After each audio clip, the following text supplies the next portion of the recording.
महाराष्ट्र में विपक्षी महाविकास अघाड़ी के कम से कम 6 उम्मीदवारों ने नवंबर में हुए विधानसभा चुनावों में अपने प्रतिद्वंदी महायुति उम्मीदवारों की जीत को लेकर चुनौती देते हुए एक बड़ा फैसला किया। दरअसल अपने दर्शकों को बता दें, चुनावों में अपनी प्रतिद्वंदी महायुति उम्मीदवारों की जीत को चुनौती देते हुए बंबई हाईकोर्ट का रुख किया और चुनाव प्रक्रिया में धोखाधड़ी का आरोप लगाया।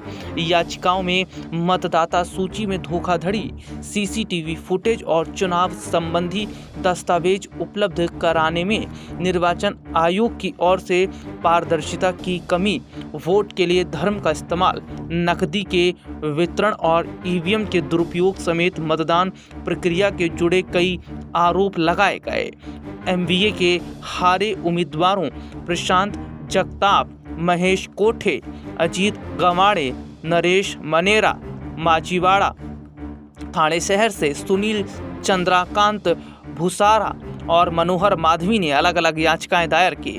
मंगलवार को दायर याचिकाओं में निर्वाचन आयोग को यह निर्देश दिए जाने का अनुरोध किया गया कि वह संबंधित महायुति उम्मीदवारों के निर्वाचन को अमान्य घोषित करें। इसके अलावा याचिकाओं में प्राधिकारियों को यह निर्देश देने का अनुरोध किया गया कि वह उन्हें सीसीटीवी फुटेज, प्रपत्रों 17A और 17C समेत दस्तावेजों और रिकॉर्ड तक पहुंच की अनुमति दें।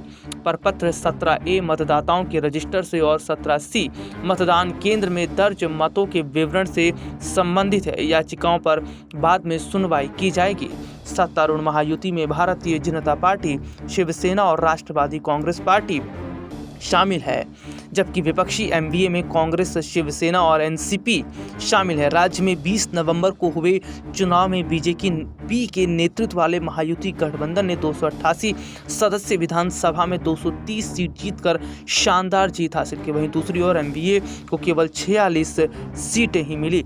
अब अपने दर्शकों को बता दें कि जिस तरीके से देखा जा रहा है, महाराष्ट्र की ये तमाम जो बड़ी सीटें हैं, यानी कि एमवीए के हारे हुए उम्मीदवारों जिनमें प्रशांत जगताप, महेश कोठे, अजीत गवाड़े, नरेश मनेरा, सुनील चंद्रकांत भूसारा और मनोहर माधवी ने बंबई हाईकोर्ट में जो याचिकाएं दायर की, उसमें अब देखा जा रहा है कि महाविकास अघाड़ी के 6 उम्मीदवारों ने महायुति की जीत को जो चुनौती दी है। अब ऐसे में क्या वाकई इन सीटों पर दोबारा चुनाव होंगे, और अगर इन सीटों पर दोबारा चुनाव होते हैं तो क्या वाकई मुश्किलें जो है वो महायुति की बढ़ती नजर आएगी?